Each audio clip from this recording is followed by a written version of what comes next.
Okay, so checking, check, check. Okay. So this is another test. Like I said in my previous live stream test, this is another test of simultaneous live streaming to both YouTube and Facebook using OBS um, to stream to both.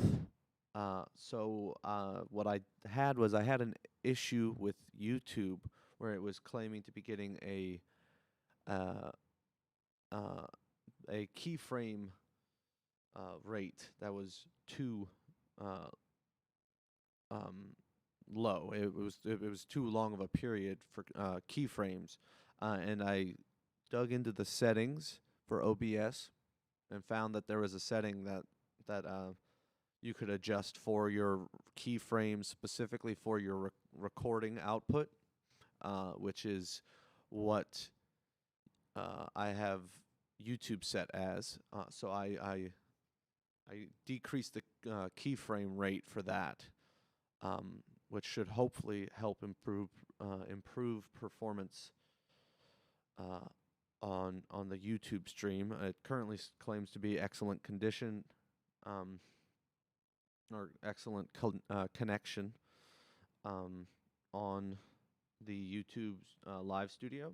Um, Seems to be fine on Facebook as well, although Facebook is just assigned as the mainstream output, so I am not necessarily surprised that that is working well.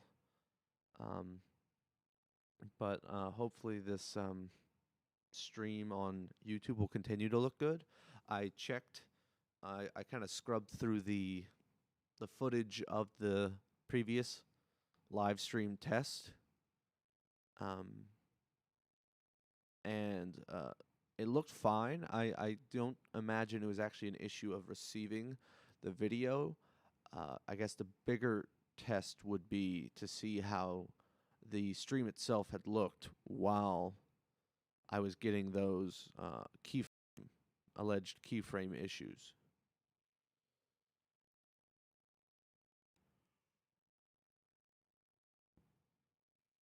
But so yeah, so it looks like the stream is working again. Um, the previous test, it seemed that everything was working fine, and I don't know if the keyframe error was actually an issue. Um, we Once I've reviewed the previous stream test, I can determine whether or not that was an actual performance issue. But like I said, I don't think YouTube had an issue of receiving the video. It may have been the upload speeds. Although it did seem like it was an actual output from my end fault. So hopefully I've rectified that and that we won't have any issues on this test um, or subsequent events that we may run. So we'll see. I just wanted to do another test to kind of verify that. Um, it's looking good. Looks fine. Um, I will probably try and shoot for, I think I said 5 minutes. I'm nearly at 4. So, just going to hang out. Looks all good. Captioning looks fine. Um, like I said, like I said in the previous test, the captioning service isn't foolproof by any means, but it seems pretty effective, and for a smaller scale event, it would be more than enough, I think. And in the past, we haven't been able to offer anything like this. Anyways, we didn't have live streaming to begin with, but even then, I don't think we would have had a captioning service because it is rather cost prohibitive to use the service that the college uses for larger scale events such as commencement, for say some kind of student run event or a guest lecturer or something of the sort. Um, so I think this kind of live stream suite that we have here with this kind of auto generated caption system is a really solid setup. I think this is a really good uh, rig to use for, say, a church or a college like this, for small to medium to even minorly large scale events. I would not do a full scale College of Charleston commencement using this equipment, just because I think you want some redundancy, and you want a little more robust equipment that you're using. But for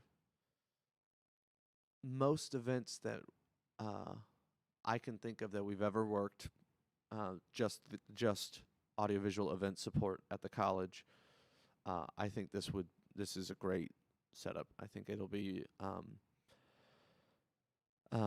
really useful for anyone on campus who wants to hold a virtual event or a hybrid event. I think it can be run, depending on the setup, effectively by one or two technicians.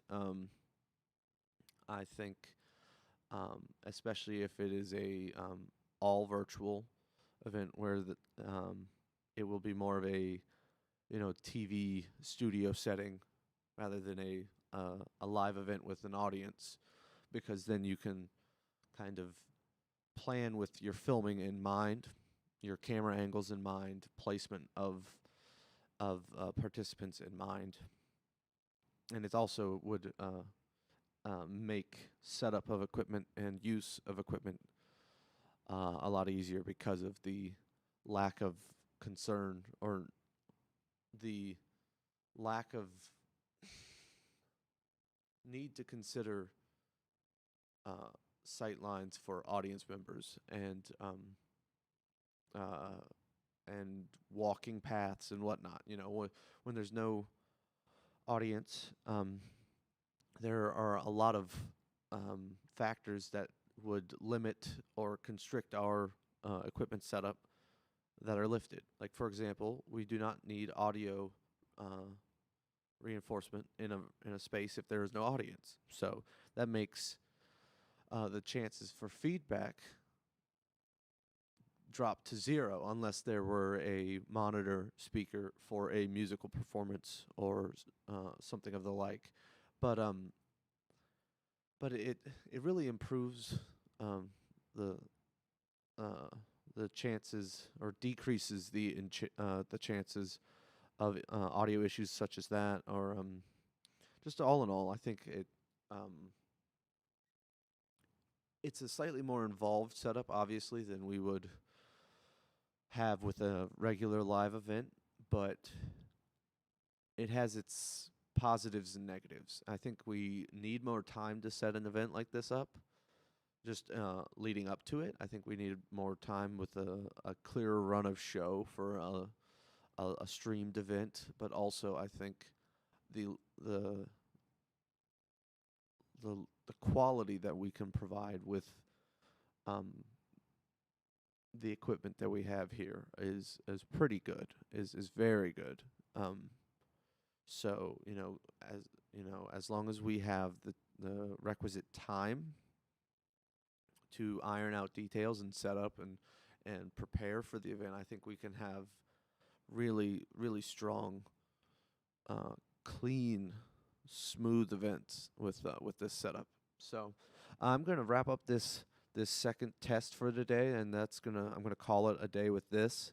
It looks like my connection has stayed very strong on YouTube. Um, it seems to have stayed on excellent. I imagine my keyframe rate setting adjustment did the trick, so I don't think we have to worry about that too much. And it's good to see that this computer can handle um, streaming simultaneously to two um, platforms. It did seem to not really like the idea of trying to set up a secondary output to Facebook.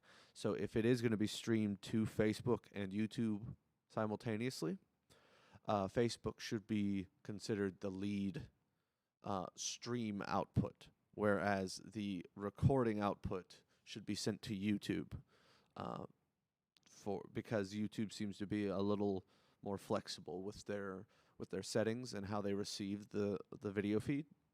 Well, the output from OBS. It's not just a video; it's also whatever audio capture that you have routed through OBS and are using. So yeah, I gotta say, I think these tests prove proof of concept that our equipment is really, I think, is solid now that we have things a little more in line with what where they need to be for these kinds of events. I think this MacBook is a phenomenal streaming device. Um, it seems, I mean, this I think this is a relatively high load, all things considered, for something like this, because most often someone streaming to multiple platforms would instead use a outside service, such as Caster, or there are a few options, but in which you would send out, and then they would send to your YouTube or Facebook or Twitch or wherever.